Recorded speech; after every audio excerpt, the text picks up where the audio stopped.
Hi guys, and many thanks for joining. My name is Kate and I like to talk about crime investigations and missing people.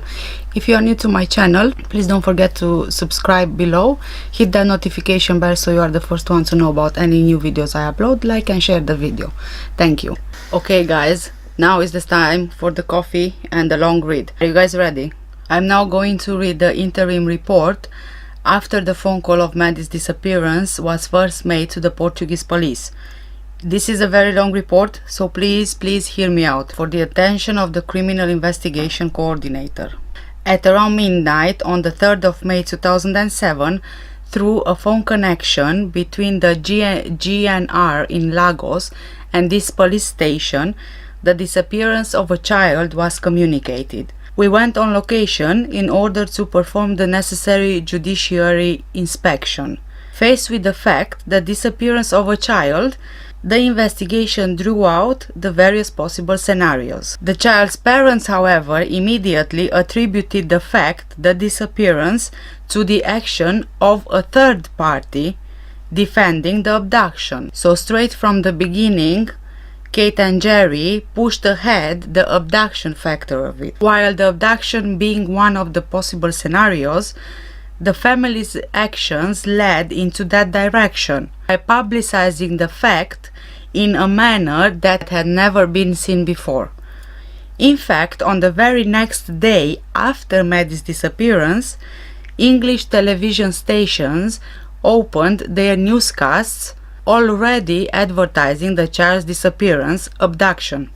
The defense of this scenario was the truth of the facts under investigation for the media.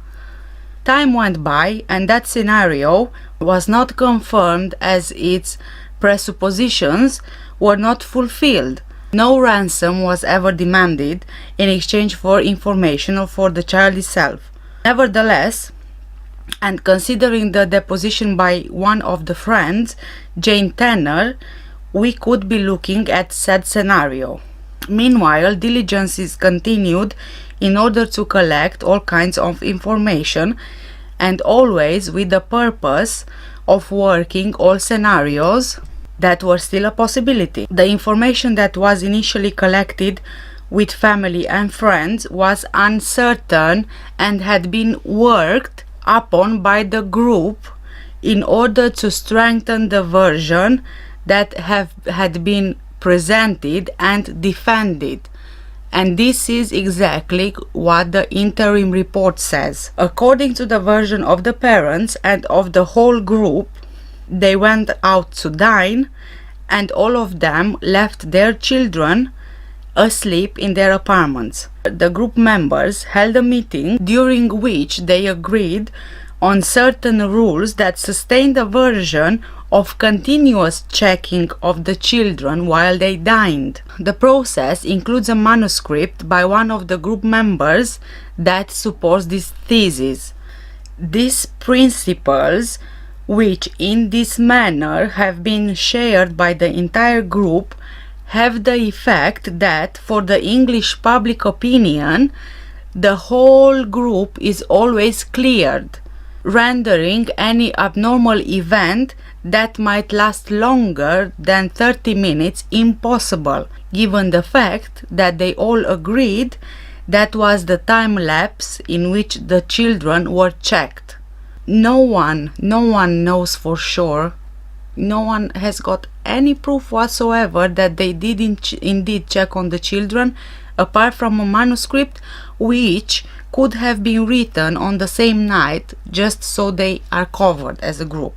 The version that one of the group went to the apartment to check that everything was well every 15 or 30 minutes collapses. Total incoherence results from the group's statements, which makes it very easy to verify that everyone lies. We can verify that one of the group's elements, wishing to make the group's version about the checking more consistent, gives it a personal touch. The checks on the children were carried out in two manners. One, just to listen if anyone was crying, and in case of silence, all was well. and the other one by actually checking. Oh my god. Only by reading this, it's so hard to believe. This seems like silly arrangement, so to speak, about checking on someone who is your child. On his turn to check on the children, one of the group's elements, Matthew, did just that, as he even told Kate that all was well, with no further explanation. Kate recalls this detail. But the truth is that this information leads the investigation to wander about, to waste time and resources. It is not understandable that this information is given at the beginning and sustained throughout time, despite the fact that anyone can verify the damage that results from it for the investigation. After all this time, the same version is upheld, as well as the public insistent statement that what they want most is to assist the investigation. The investigation was forced to assume information was incorrect and move forward. This only results in, if someone checked on the children and all was well, the disappearance took place between 9:30 and 10 p.m. If the information wouldn't be counting on said witness, then the disappearance would have taken place between 9 and 10 p.m., widening the time period, presuming that the father indeed speaks the truth. But there is another question about timing, which is the last time that the child was seen outside of the group by someone who can actually prove that moment was at around 5:35 p.m. when the parents went to pick her up at the crèche, which may widen the time lapse between the disappearance and the alert into 4 hours. So 4 hours.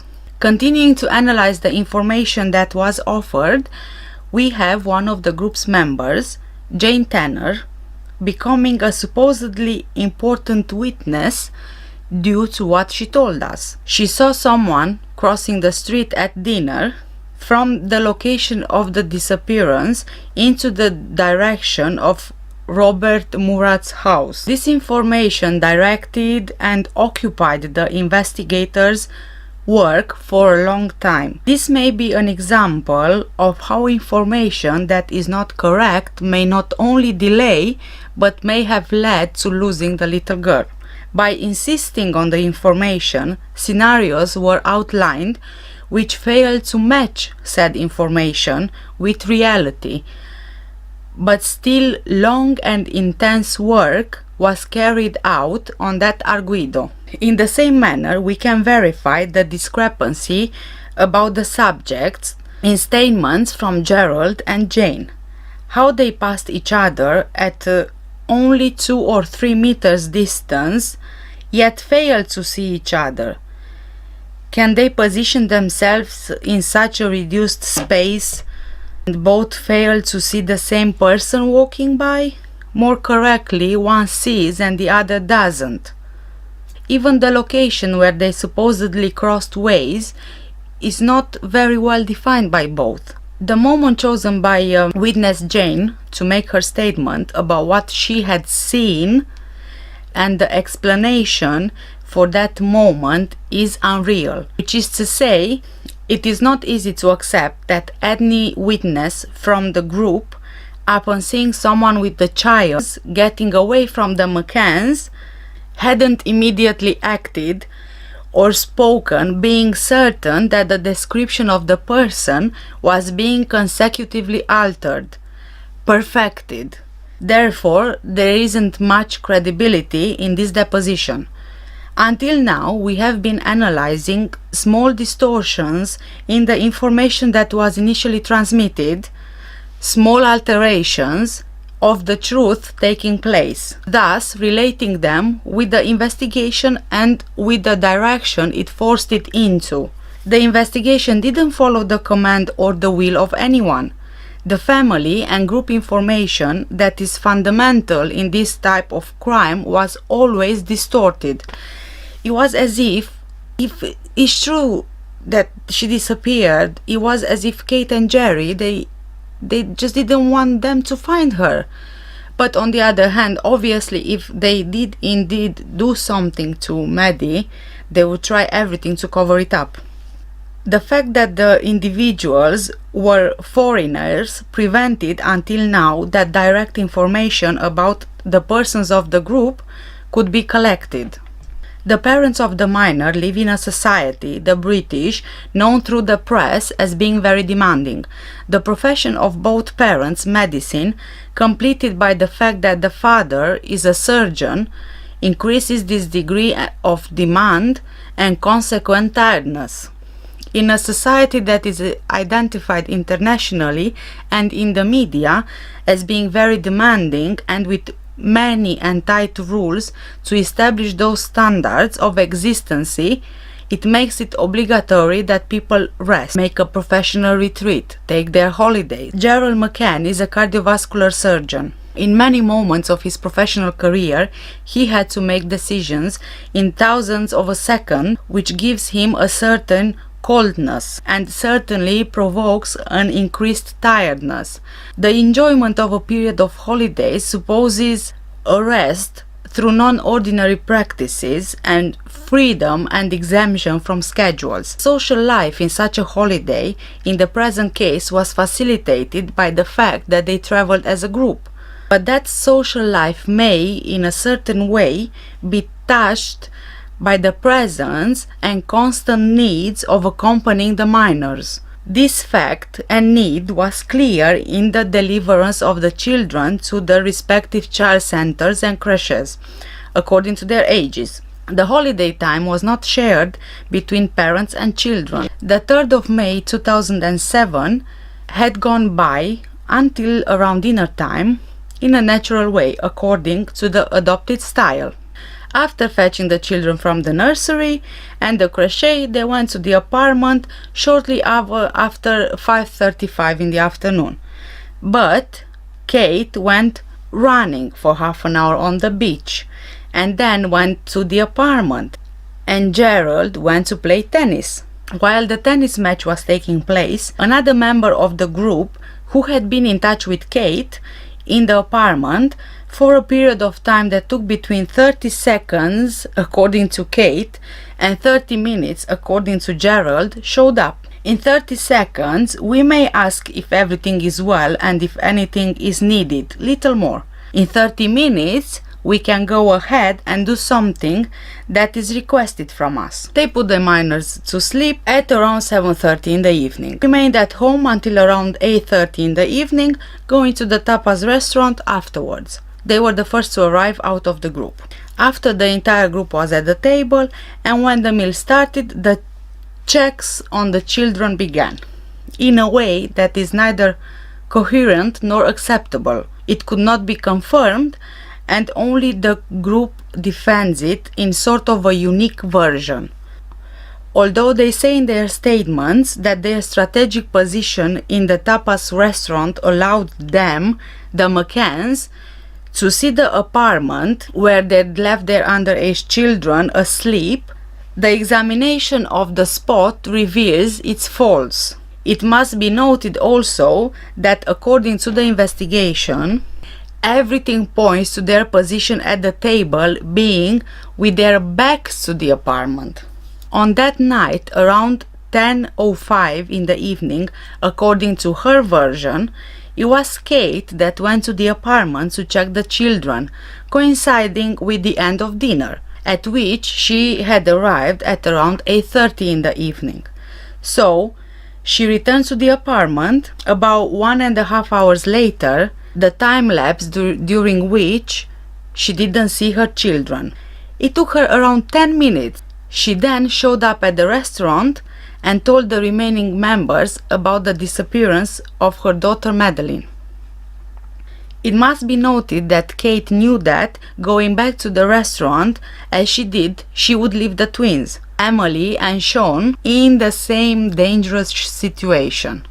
It is not understandable why she didn't use the mobile phone to call Gerald or the group, or even simpler, that she didn't walk out on the balcony from where she could perfectly be heard by the members of the group. The authorities, the GNR, were alerted around 22:40, and the alerted population started the searches for the child. The divulgation of the fact wasn't kept within the authorities and the normal channels.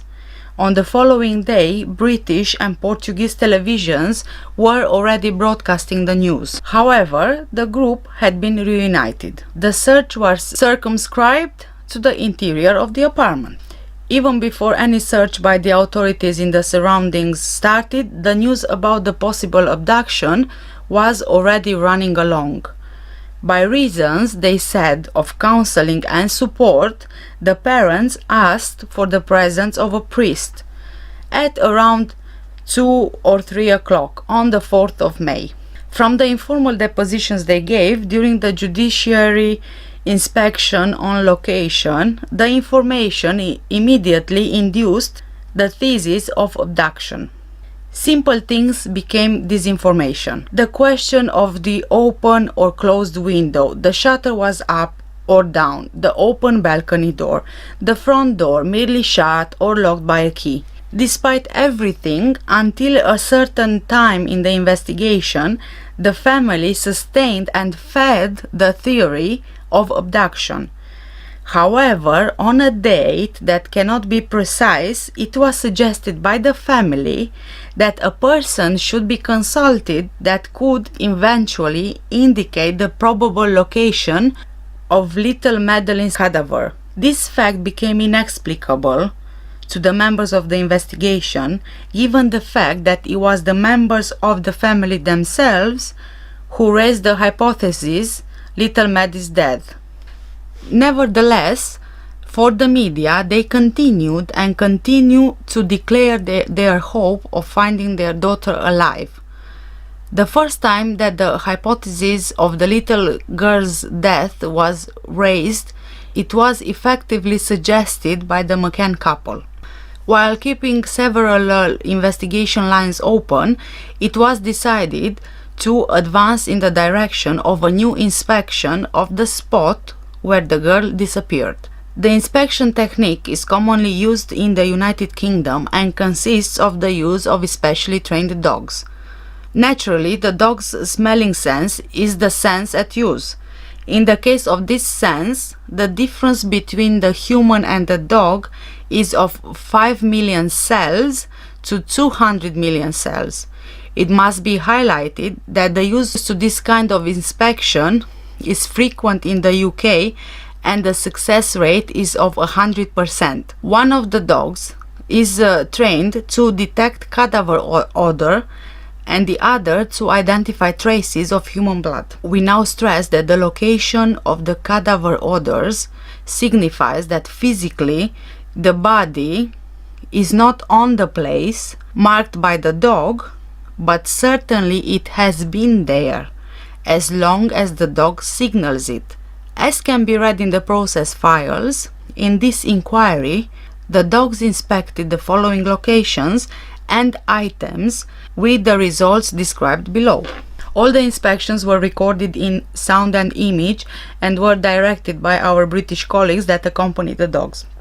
Among the great number of items and locations that were inspected, the dogs marked the following locations and items: Apartment 5A, Ocean Club Resort, the place from where the child disappeared. Cadaver odor detection dog. Master bedroom.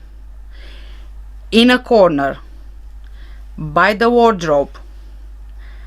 Living room. Behind the sofa. By the side window.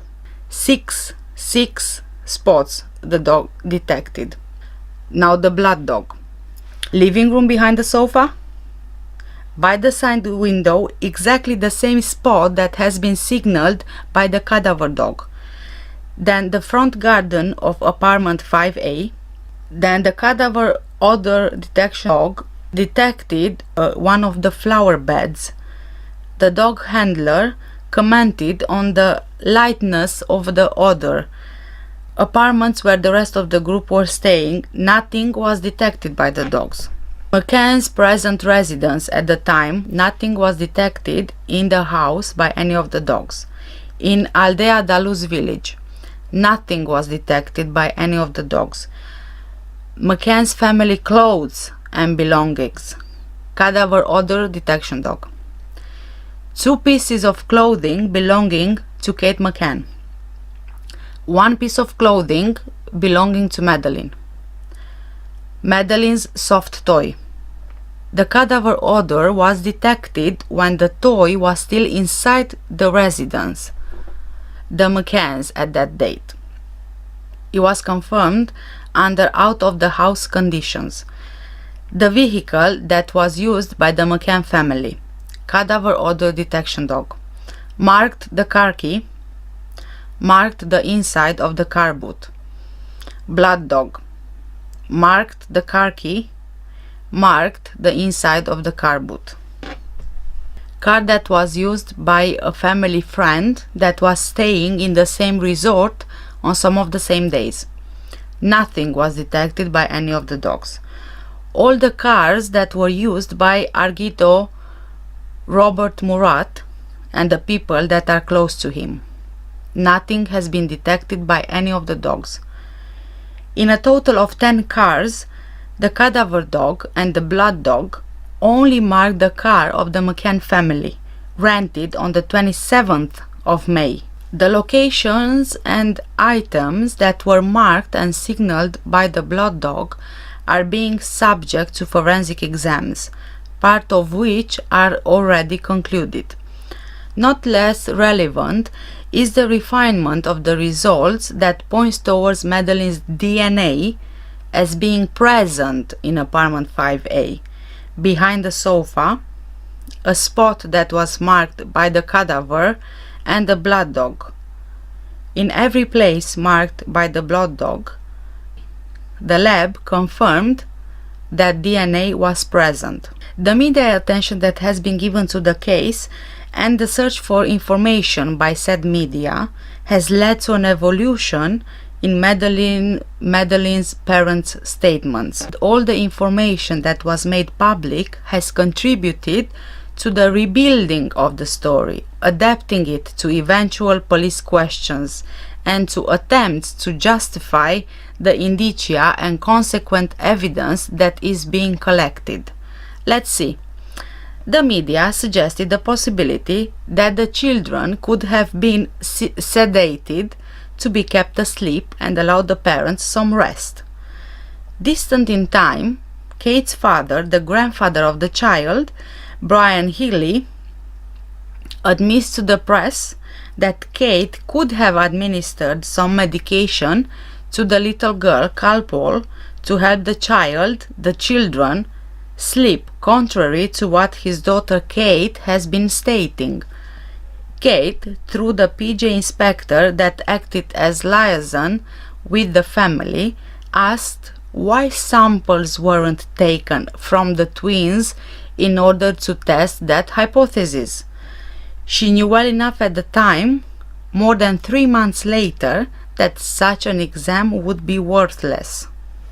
She went even further and said that we, the investigation, should verify that the abductor had sedated Madeleine in order to accomplish his action, and that he also had sedated the twins to consummate the act. However, she didn't say it at the right moment. What we certainly know is that the sedatives have timings to act and timings to be expelled that vary between 6 and 200 hours. The McCann's medical knowledge is enough to know this, even if their professional activity never included performing toxicology exams. Now, I remember reading about the sedative thing, and I remember, if I remember well, the Portuguese police, they did want to take samples from the twins, but Kate and Gerry, they both refused. When the media informed that blood had been detected in the car and in the apartment, Kate and members of her family come to public with the simple excuse that it had been someone who had access to the apartment that had placed the evidence. Now they even admit it was the criminal investigation body that placed the false evidence, blood and cadaver odor, in the apartment and in the car. In an attempt to justify the blood, Kate went even further, informing on that occasion that Madeleine sometimes suffered nosebleeds. On the day that the house search was performed at the McCann's residence, written papers were found in the master bedroom, as well as a Bible written in English. It was open on the page whose copies are annexed to these reports with the translation. Abduction is a situation with which, unfortunately, in the United Kingdom, most of the public opinion is acquainted due to the rate of this kind of crime. Intelligent people should have a minimum of knowledge that publicity damages the investigation of an abduction crime and is especially threatening to the safety of the abducted person. They should wait for the decisions from the police authorities. There is strong evidence that the crime scene was altered and some furniture was moved around. Those changes are indications of simulation. On the night that little Madeleine disappeared, the family was contacted by a lady that identified herself with documents that credited her as somebody that worked with minors in the United Kingdom. She identified herself with documents, certifications that are used in the UK with hospitals and childcare centers. She offered her help in whatever was needed. No doubt this person could have been of valuable help, even about procedures, but she was dismissed. From everything that was established, the facts point in the direction that the death of Madeleine McCann occurred on the night of May the 3rd, 2007, inside apartment 5A at the Ocean Club Resort in Praia da Luz, which was occupied by the McCann couple and by their 3 children. There is a coincidence between the marking of cadaver odor and blood, according to the partial lab report that has been annexed to the process files. Said marking occurred behind the living room sofa, cadaver odor, blood, DNA, which indubitably proves that said piece of furniture was pushed back by someone after the death of Madeleine was verified.